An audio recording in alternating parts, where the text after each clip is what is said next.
बेटा ये ionic equilibrium का जो टॉपिक है, ये है हमारा topic from the ionic equilibrium में जब हम लोगों ने सारे एसिड बेसिस की थ्योरी खत्म कर लिए थे। पहली एसिड बेसिस थ्योरी अपने अरेनियस अंकल ने दी थी, बाद में ब्रॉन्स्टेड अंकल ने भी दिया था। ब्रॉन्स्टेड लॉरी अंकल दोनों मिलके थे, दोस्त थे दोनों। और बाद में अपने लेविस अंकल ने मिलके भी एसिड बेस थ्योरी का थोड़ा सा थ्योरीज दे दिए थे। आफ्टर दैट जो हमको पढ़ना था इसमें आयनिक इक्विलिब्रियम के टॉपिक में, that we discuss about the part called as a electrolyte. बेटा ये इलेक्ट्रोलाइट क्या होता है? तो ये इलेक्ट्रोलाइट एक ऐसा सॉल्यूशन है जिसमें से आप करंट पास कर सकते हो। तो बात वही आ गई ना सर, सॉल्यूशन से करंट कब पास होता है? बेटा due to the movement of ions. अगर जिस सॉल्यूशन में आयंस की मूवमेंट होगी तो करंट पास होगा। भाई जिस सॉल्यूशन में आयंस की मूवमेंट ही नहीं होगी तो करंट कहाँ से पास होगा? भाई नहीं होगा ना। वही बोलते हैं, जिस सॉल्यूशन से करंट पास होता है the solution will be called as an electrolyte, और जिस सॉल्यूशन में से करंट पास नहीं होता है that will be called as an non electrolyte. तो बेटा अब ये जो इलेक्ट्रोलाइट आ गए ये दो पार्ट में गिर गए। कैसे? एक ऐसा जिसमें से करंट पास होता है, एक ऐसा जिसमें से करंट पास नहीं होता है। बेटा जो नहीं पास होता है उसको आप क्या बोलते हो? Non electrolyte. और जिसमें से पास होता है उसको क्या कहते हो? इलेक्ट्रोलाइट। तो बेटा वो उसमें से करंट क्यों नहीं पास हुआ होगा?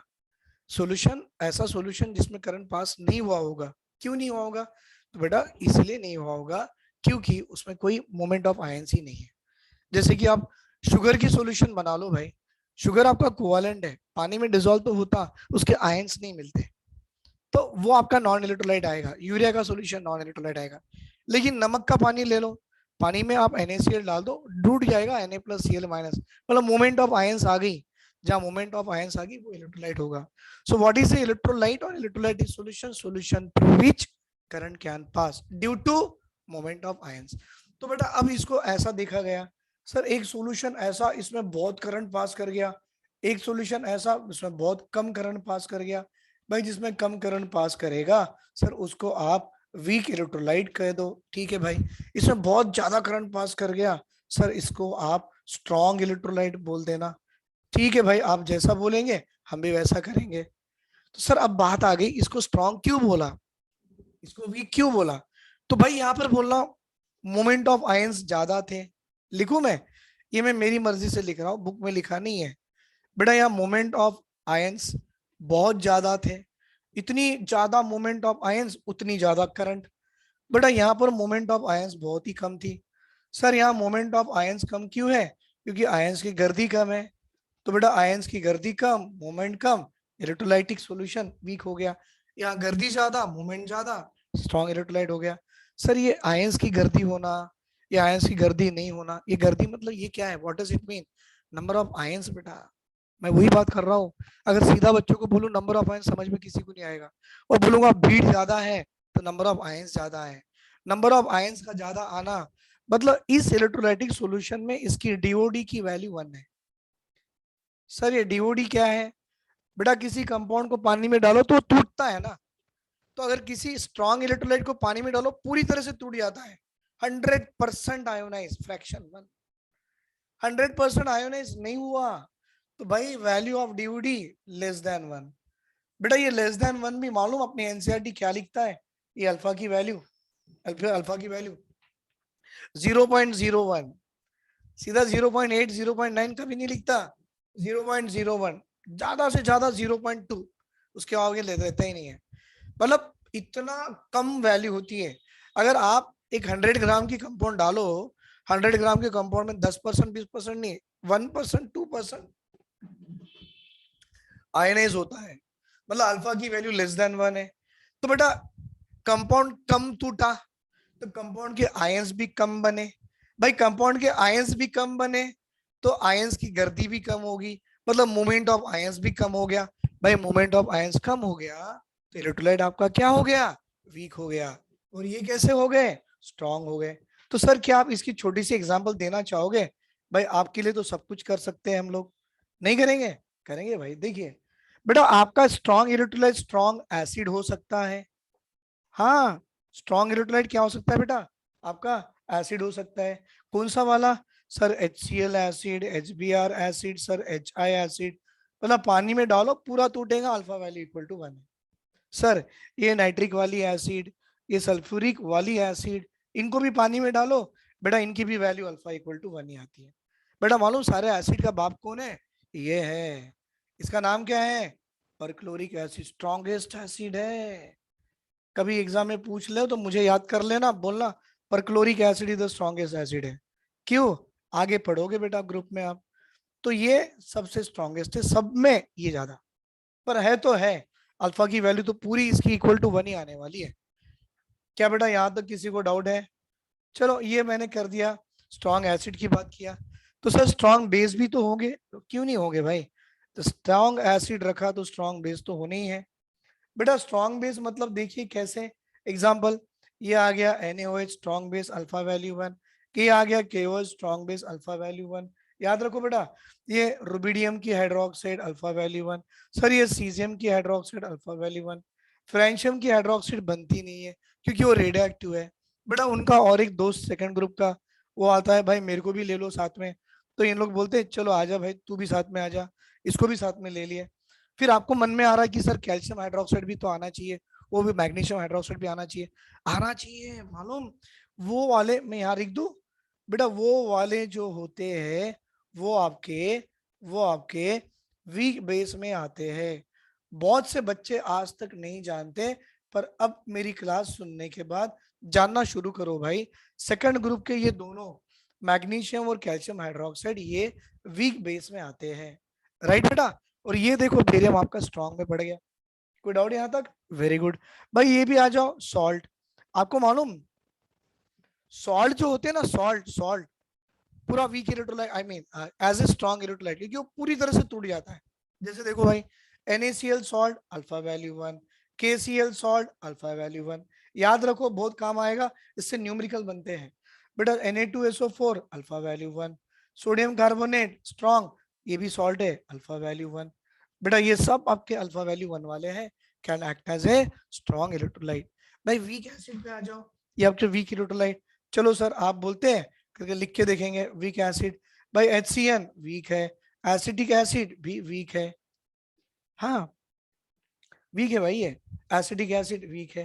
बेटा HF वीक है, H2S वीक है, वीक एसिड में ही आते हैं। फॉर्मिक एसिड ये भी वीक एसिड है, सारे ऑर्गेनिक एसिड वीक एसिड होती है भाई, याद रखो। ये कार्बोनिक एसिड H2CO3 कभी ऐसा रहता नहीं है मालूम, ये टूटेगा अपने आप में वाटर और CO2 दे देगा, पर आता तो वीक एसिड में ही है।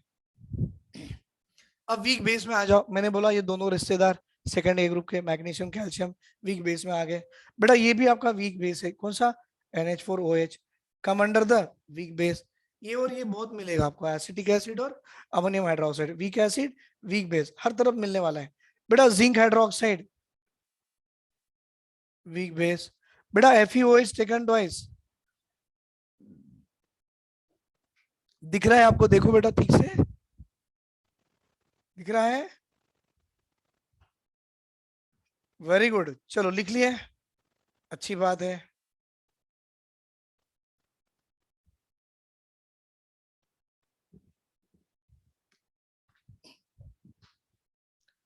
तो मैंने आपको पहचान करा दिया बेटा कि alpha value equal to 1, strong acid strong base और सॉल्ट होते हैं। और वीक इलेक्ट्रोलाइट बेटा वीक एसिड वीक बेस होते हैं।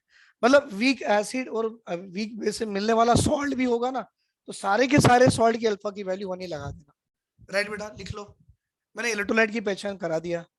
अब क्या होता है बेटा, कुछ इलेक्ट्रोलाइट कुछ कंपाउंड ऐसे टूटते हैं, अगर आप हीट एनर्जी दे दो तो टूटेगा, अगर आप लाइट एनर्जी दे दो तो टूटेगा। तो उस टूटने को क्या बोलते हैं बेटा? डिकम्पोजिशन। डिकम्पोजिशन का मतलब है breaking of molecule by applying some energy. Heat energy दे दो तो पायरोलिसिस, लाइट एनर्जी दे दो तो फोटोलिसिस, वही पढ़ना है अभी। लिख लिया? चलो गुड, वेरी गुड सर। तो बेटा इलेक्ट्रोलाइट मतलब ऐसा सॉल्यूशन जिसमें मोमेंट ऑफ आयंस हो। बेटा अगर मोमेंट ऑफ आयंस ज्यादा हो गए तो स्ट्रॉन्ग आ गए, अल्फा वैल्यू 1। बेटा मोमेंट ऑफ आयंस कम आ गए तो वीक हो गए, अल्फा वैल्यू लेस देन 1। तो स्ट्रॉन्ग और वीक डिसाइड कौन करता है? सर स्ट्रॉन्ग और वीक सुधीर सर डिसाइड नहीं करते हैं। कौन डिसाइड करता है? स्ट्रॉन्ग और वीक अल्फा वैल्यू डिसाइड करता है। जिसकी अल्फा 1 नंबर ऑफ आयंस ज्यादा, जिसकी अल्फा कम नंबर ऑफ आयंस कम, नंबर ऑफ आयंस ज्यादा हम बोलेंगे more the number of ions, more the moment, more the electrolytic solution, strong electrolyte. Number of ions कम कब हो गए, alpha value less than 1, number of ions less, moment भी कम, इलेक्ट्रोलाइटिक सॉल्यूशन का नेचर भी वीक हो गया। अब ये कंपाउंड को तोड़ने के दो तरीके हैं। पहला वाला डिकम्पोजिशन, मतलब क्या होता है बेटा, डिकम्पोजिशन का मतलब होता है सब ब्रेकिंग ऑफ ए कंपाउंड।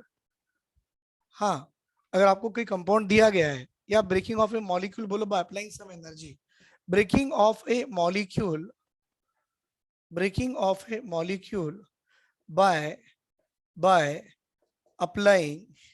Applying some energy. बेटा अगर आपने कुछ एनर्जी देके मॉलिक्यूल को तोड़ दिया तो उसको आप बोल सकते हो डिकम्पोजिशन। बेटा ये डिकम्पोजिशन दो तरह से किए जाते हैं। बेटा एक तरह से आप करा सकते हो पायरोलिसिस वाली डिकम्पोजिशन, और दूसरी वाले तरीके से कर सकते हो सर ये होती है आपकी फोटोलिसिस डिकम्पोजिशन। बेटा हीट एनर्जी से, लाइट एनर्जी से, और तीसरी और एक एनर्जी आती है by passing the electrical energy called as a electrolysis. तो बेटा एक हो गया पायरोलिसिस, आपने कौन सी एनर्जी प्रोवाइड की, भाई हीट एनर्जी प्रोवाइड की है। बेटा दूसरा होगा फोटोलिसिस, सर आपने कौन सी एनर्जी प्रोवाइड की है, सर लाइट एनर्जी प्रोवाइड की है। और तीसरी होगी भाई इलेक्ट्रोलाइसिस, सर आपने कौन सी एनर्जी प्रोवाइड की है, इलेक्ट्रिकल एनर्जी प्रोवाइड की है। अब ये सब ज्यादा इसलिए लिखा के दे रहा, बच्चों को मालूम होना ना डिकम्पोजिशन प्रोसेस कैसे हो सकती है। तो by providing heat energy, CaCO3 है, भाई हीट दे दो, टूट गया CaO CO2, कंपाउंड तो टूट गया भाई, राइट सर। बेटा फोटोलिसिस मतलब by supplying the light energy आपने कंपाउंड को तोड़ दिया। कैसे कंपाउंड तोड़ सकते हो, सर ये ऐसे टूटेंगे, जैसे कि मैंने Cl2 लिया और H डाला तो Cl के दो रेडिकल्स आ गए। बेटा ये एफर रेडिकल के मैकेनिज्म में यूज किया जाता है। इलेक्ट्रोलाइसिस सर आप भी जानते हो, मैं भी जानता हूँ, कंपाउंड में करंट पास करा लो, एक्वस फॉर्म में होता है, और जाके इसके दो अलग अलग आयंस बनते हैं। तो सर एक चीज तो मुझे भी समझ में आ रही, आपको भी समझ में आ रही, इलेक्ट्रोलाइसिस करने से आयंस आते हैं, फोटोलिसिस करने से रेडिकल्स आते हैं, और फोटो पायरोलिसिस करने से सीधे के सीधे कंपाउंड आते हैं। नहीं आते, आते भाई, फोटो पायरोलिसिस करा लो कंपाउंड आ गया, फोटोलिसिस करा लो रेडिकल्स आते हैं, इलेक्ट्रोलाइसिस करा लो आयंस आते हैं। आगे इसका मतलब क्या हो गया बेटा, इस आयोनाइजेशन, इलेक्ट्रोलाइजेशन, ये सारा जो पार्ट है ये वाला पार्ट, बेटा इस पार्ट को मैं दो पार्ट में और डिवाइड करना चाहूंगा। भाई आप करंट से भी करा सकते हो, राइट, अगर आप किसी करंट पास कराओ तो आयंस बनाएंगे, अगर इसकी पार्शियल डिकम्पोजिशन कराओ तो भी आयंस बनेंगे। जैसे कि ये इलेक्ट्रोलाइसिस का मैं दो पार्ट में डिवाइड करता हूं। बेटा इलेक्ट्रोलाइसिस जो है ना इसके दो पार्ट में डिवाइड कर रहा हूं। एक पार्ट होता है आपका आयोनाइजेशन, मतलब कंपाउंड क्या हुआ, आयोनाइज हुआ, और दूसरा होगा डिसोसिएशन, मतलब कंपाउंड क्या हुआ, डिसोसिएट हुआ।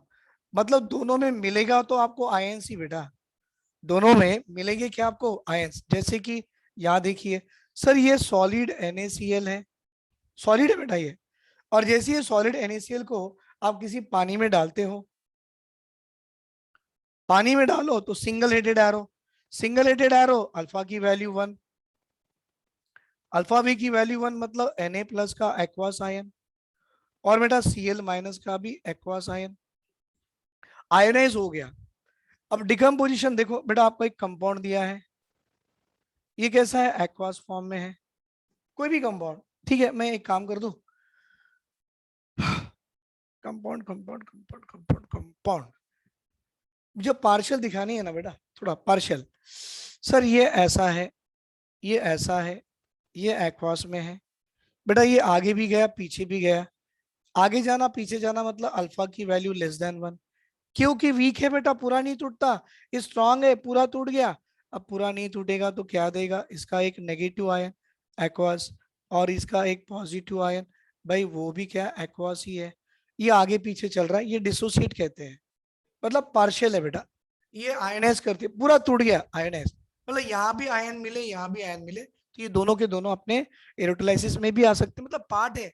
इलेक्ट्रिकल एनर्जी से भी तोड़ सकते हो, या उसको आयनाइज कर सकते हो पानी में डालने से, या डिसोसिएट कर सकते हो। ऐसा करो ना भाई, इसको इसके पार्ट से हटा दो, मतलब क्लैरिटी आपको और अच्छे से आ जाएगी। इससे मतलब नहीं है, तो इलेक्ट्रोलाइसिस बाय पासिंग करंट। तो इसमें भी क्या होगा बेटा, या तो पूरा टूटेगा या तो पार्शियल टूटेगा। पूरा टूटेगा आयोनाइज, पार्शियली टूटा तो डिसोसिएट, राइट। चलो ले लो बेटा इसका स्क्रीनशॉट।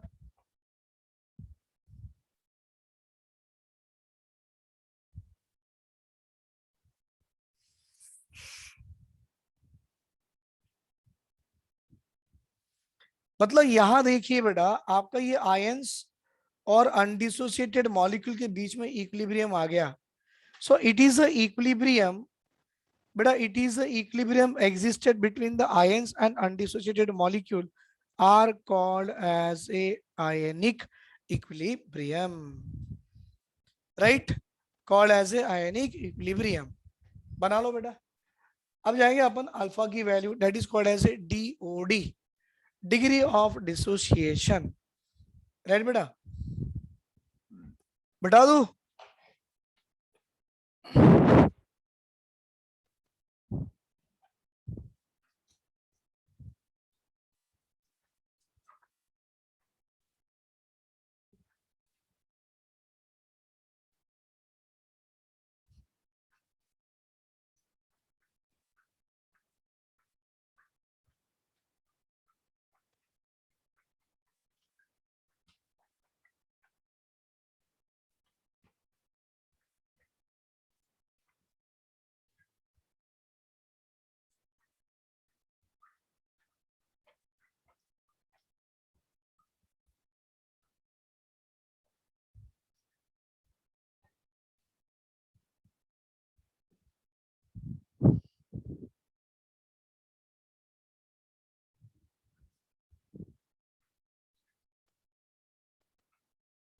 बेटा नाउ डिग्री ऑफ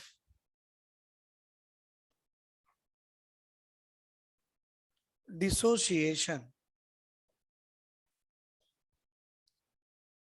बेटा डिनोटेड एज ए अल्फा। आप इसको DOD भी लिख सकते हो। मतलब डिसोसिएशन की बात की है तो आपको मालूम है पार्शियल आना है। आयोनेशन मतलब सिंगल हेडेड एरो, डिसोसिएशन का मतलब क्या हो गया बेटा, partial. That is the equilibrium should exist between the ions and the undissociated molecule. ये हो गया आपका डिसोसिएशन। कैसे निकालते बेटा, ये अल्फा देखिए, नंबर ऑफ मोल्स डिसोसिएटेड, मतलब कितने नंबर ऑफ मोल्स डिसोसिएट हो गए, और इनिशियली आपने कितना लिया था, दैट इज इनिशियल मोल्स। मतलब आपने इनिशियली कितना मोल्स लिया था और बाद में कितने नंबर ऑफ मोल्स डिसोसिएट हो गए, ये हो गया आपकी अल्फा की वैल्यू, राइट। ये अल्फा है बेटा। अब ये निकालते कैसे ये भी सीखेंगे, पहले इसमें कुछ फैक्टर्स होते हैं वो देख लेंगे बेटा, right. Will see the factors affecting DOD। Sir ऐसे कौन कौन से फैक्टर्स है, the factor which is affecting A DOD, that is the degree of dissociation, alpha value को कौन से फैक्टर्स अफेक्ट करते हैं। सबसे पहला इंपॉर्टेंट फैक्टर है बेटा नेचर ऑफ इलेक्ट्रोलाइट।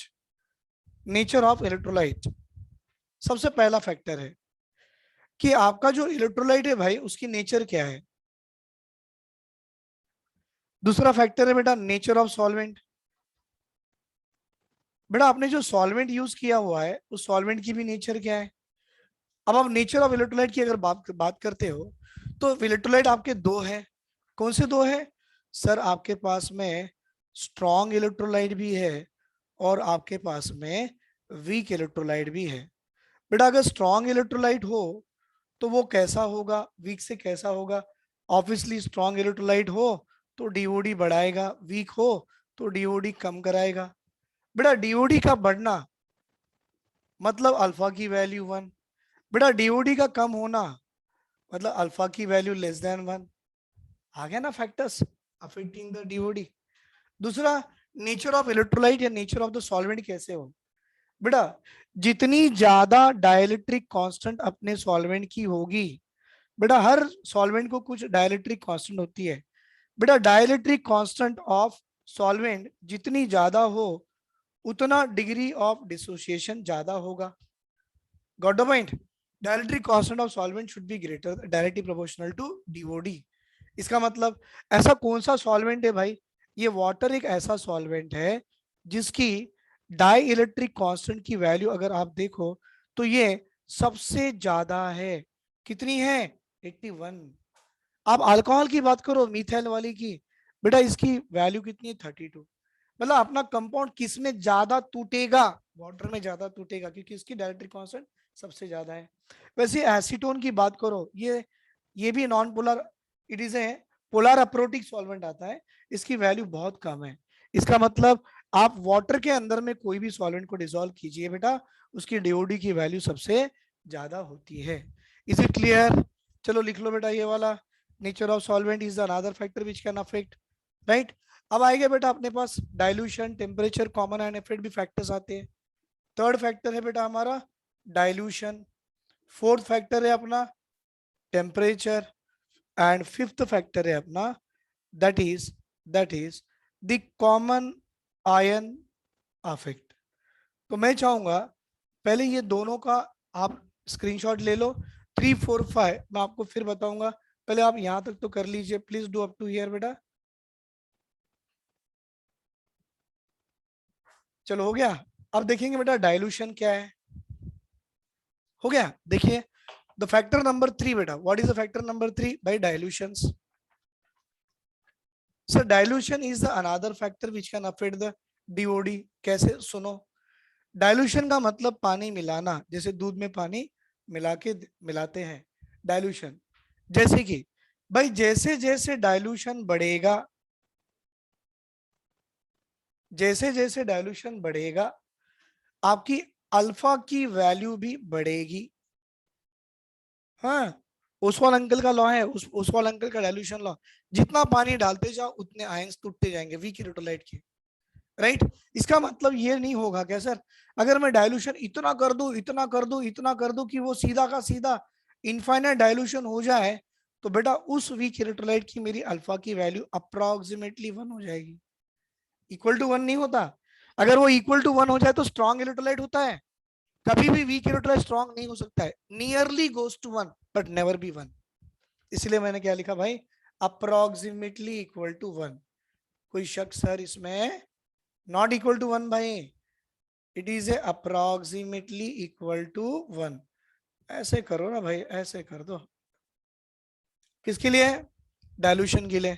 टेम्परेचर बेटा, जैसे जैसे आप टेम्परेचर बढ़ाओगे, सोचो आप, डिसोसिएशन ऑफ इलेक्ट्रोलाइट बढ़ेगा, या वही है फैक्टर्स फोर्थ वाला। कैसा है देखो, टेम्परेचर इज अनदर फैक्टर ना बेटा।